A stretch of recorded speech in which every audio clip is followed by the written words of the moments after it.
Assalamualaikum warahmatullahi wabarakatuh. Perkenalkan, nama saya Arif Yuslim dengan NIM 212124228. Pada kesempatan kali ini, saya akan menjelaskan tentang pengertian hak cipta dan bagaimana prosedur pendaftaran hak cipta ini. Pada poin yang pertama, saya akan menjelaskan pengertian.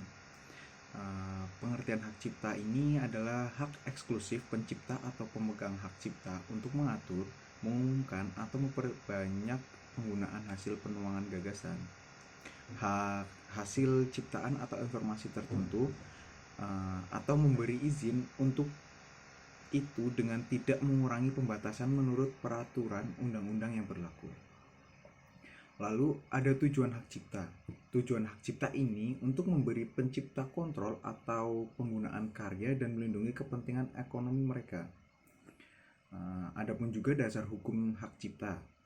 Dasar hukum hak cipta ini tertuang pada Undang-Undang Nomor 28 Tahun 2014 tentang hak cipta. Dan bagaimana sih proses pendaftaran hak cipta ini?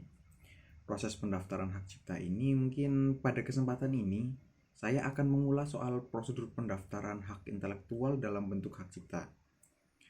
Ini sangat penting karena tanpa adanya registrasi hak cipta ke badan hukum resmi, sampai kapanpun karya Anda akan dianggap sebagai properti umum dan dapat digunakan atau diperbanyak semaunya tanpa aturan yang jelas, sehingga Anda akhirnya akan merugi secara material dan imaterial.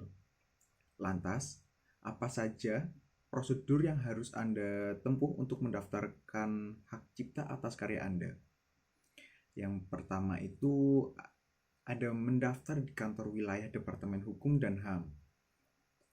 Prosedur yang pertama adalah dengan cara konvensional, yaitu datang langsung ke kantor wilayah Departemen Hukum dan HAM yang juga dikenal dengan singkatan Kanwil Depkumham. Mungkin di masing-masing ibu kota provinsi sudah terdapat Kanwil Depkumham ini. Sebagai contoh, apabila Anda tinggal di Yogyakarta, maka Anda harus datang ke Kanwil Depkumham di Yogyakarta. Lalu yang kedua ada mendaftar secara daring. Nah, saat ini Ditjen Hak Kekayaan Intelektual telah mempermudah proses pendaftaran hak cipta dengan menyediakan portal registrasi atau online melalui laman yang sudah tertera. Mungkin bisa melalui laman https://hakcipta.djip.go.id. Cara ini dijamin aman dan cepat karena Anda akan langsung dihubungkan dengan Ditjen Hak Kekayaan Intelektual Pusat. Lalu yang ketiga, memakai jasa konsultan hak kekayaan intelektual. Bagi Anda yang tidak mau repot, bisa menggunakan jasa konsultan hak kekayaan intelektual yang terpercaya.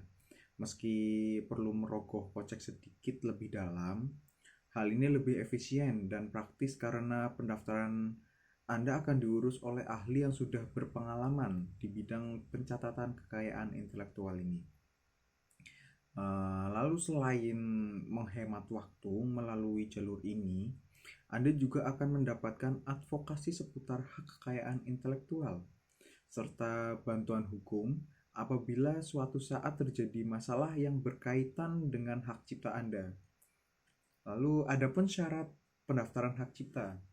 Pendaftaran hak kekayaan intelektual wajib memenuhi beberapa persyaratan yang dibuat oleh Departemen Hukum dan HAM. Mungkin berikut ini saya akan jelaskan beberapa syarat umum yang harus Anda lengkapi saat melakukan pendaftaran. Yang pertama itu ada nama, status kewarganegaraan, dan alamat lengkap pendaftar. Lalu yang kedua ada nama, status kewarganegaraan, dan alamat lengkap pemegang hak cipta. Yang ketiga ada judul karya. Yang keempat ada waktu dan lokasi karya diumumkan untuk pertama kali. Yang kelima ada uraian karya secara singkat. Yang keenam ada sampel karya yang didaftarkan. Format lengkapnya dapat Anda temukan di laman situs Ditjen Hak Kekayaan Intelektual. Lalu, dokumen apa saja sih yang harus dilengkapi? Untuk mendaftarkan hak cipta atas nama perorangan, Anda perlu melengkapi dokumen-dokumen terdiri atas surat kuasa ditandatangani di atas materai 6000. Yang kedua, surat pernyataan keaslian karya. Yang ketiga ada NPWP. Yang keempat ada sampel karya. Lalu jika Anda mendaftarkan hak cipta atas nama perusahaan, ada juga beberapa dokumen tambahan yang harus dilengkapi seperti surat pengalihan hak. Surat pengalihan hak ini dapat dibuat di surat pengalihan hak ini dari pembuat karya kepada pemegang hak cipta.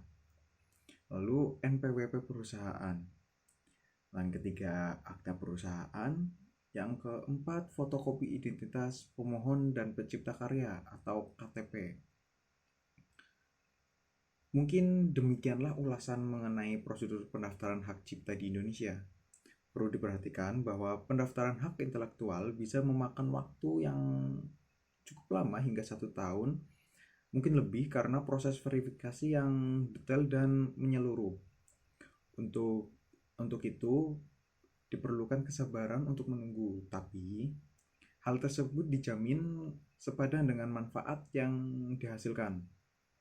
Apalagi hak cipta memiliki masa berlaku hingga 50 tahun setelah pencipta wafat. Jangka waktu tersebut pastinya akan menguntungkan Anda secara material dan imaterial. Mungkin cukup sekian. Wassalamualaikum warahmatullahi wabarakatuh.